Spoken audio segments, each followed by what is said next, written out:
Can you describe your working relationship between you and Diana Ross? That was the most difficult record I've ever made in my life. I've made hundreds of records, and that was the hardest project because what happened is in that during the summer of '79, we had in America this freakish movement called Disco Sucks, and it was just something that just sort of happened. It was an innocent thing where a DJ was the number one guy, I guess, in his market, or whatever. Maybe he wasn't number one, but he was on a popular formatted radio station, and they switched overnight from the rock format to the disco format. And I guess they probably figured that he was too much associated with the rock format, so they fired him.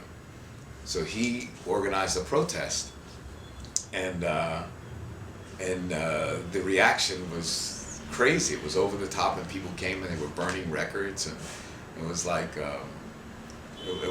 it felt like a real racist kind of fanatic incident. And after that, Chic never had another hit record again. That summer we had the record called Good Times, and our record was going neck to neck up the charts with a record called My Sharona by a band called The Knack. The Knack happened to be friends of ours. We recorded right next door to each other. We had no problem with The Knack, but everybody in the rock and roll press made The Knack the saviors of the white man's rock and roll, and Chic the defilers of rock and roll with their disco sound. It was unbelievable, and we couldn't understand how this was happening, and we couldn't do anything about it. We met Diana Ross that exact same time when our record was going up the charts. As I said, we were performing in the summer, so Good Times was going up the charts.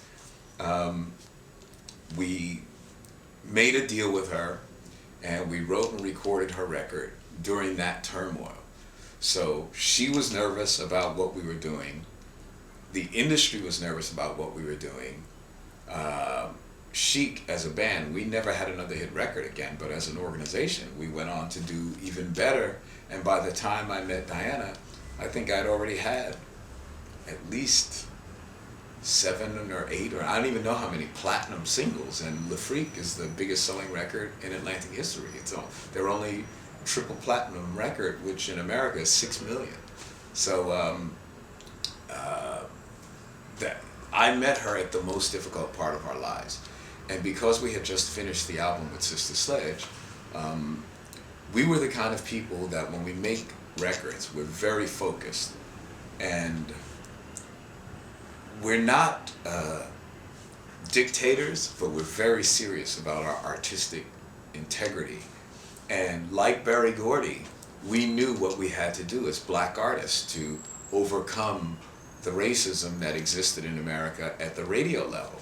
So our records had what we used to call deep hidden meaning. They were always records that worked on 2 different levels. For people who were very intelligent and smart and hip and into the scene, they understood when we wrote records like He's the Greatest Dancer for Sister Sledge, and we wrote lyrics like Halston, Gucci, Fiorucci. Nobody even knew what that meant except for people in the fashion scene. No one used designers and their lyrics. Nowadays, you can't hear a record without Will Smith going Prada, nada, Fendi. But in those days, we had to do that to be really cool with the New York Andy Warhol crowd. But around America and around the world, it would just rhyme. It would just sound cute. So Sister Sledge didn't even know what the records were about, in a sense. And we had a lot of fights with them. They didn't like singing some of the stuff we told them to sing. So when we met Diana Ross, we didn't want to run into the same problem.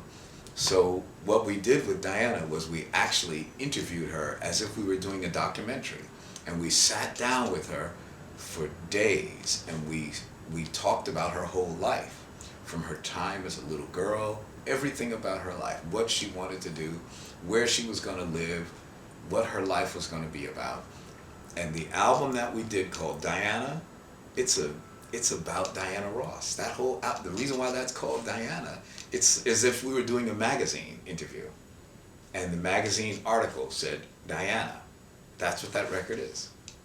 So we had to do 3 projects to just do one. So we had to do the interview, We had to go home, edit it, look at it, learn about her through the edited interview, and then now write the music and then produce the record. So we did 3 complete projects to just get through one record. And then after we finished, they told us they hated it. They took the record from us, and they said they weren't going to put the record out. They told us they didn't like it. It didn't sound like a Diana Ross record, and we had to sue them. We had to go to court to force them to put the record out. And it's the biggest selling album of her whole career. And we wrote the song "I'm Coming Out" to be her song. You know, typically in the old days, black groups, we had a format, and Chic still does this to this day. Every album is sort of like our show, and you have a song that you come out with, you know, which is what we call our intro song. So famous intro songs, I don't know if you know how much you know about R&B, but famous intro songs of bands were like The Floaters, Float On, KG by the group KG, Kool and the Gang by Kool and the Gang, Chic Cheer by Chic, do Chic, Chic, if you're fans of Chic. So we wrote "I'm Coming Out" for Diana, and the band would go, "I'm boom, boom, boom, coming, boom, ladies and gentlemen, out, Diana Ross, boom, I'm coming." So that's all that was supposed to be.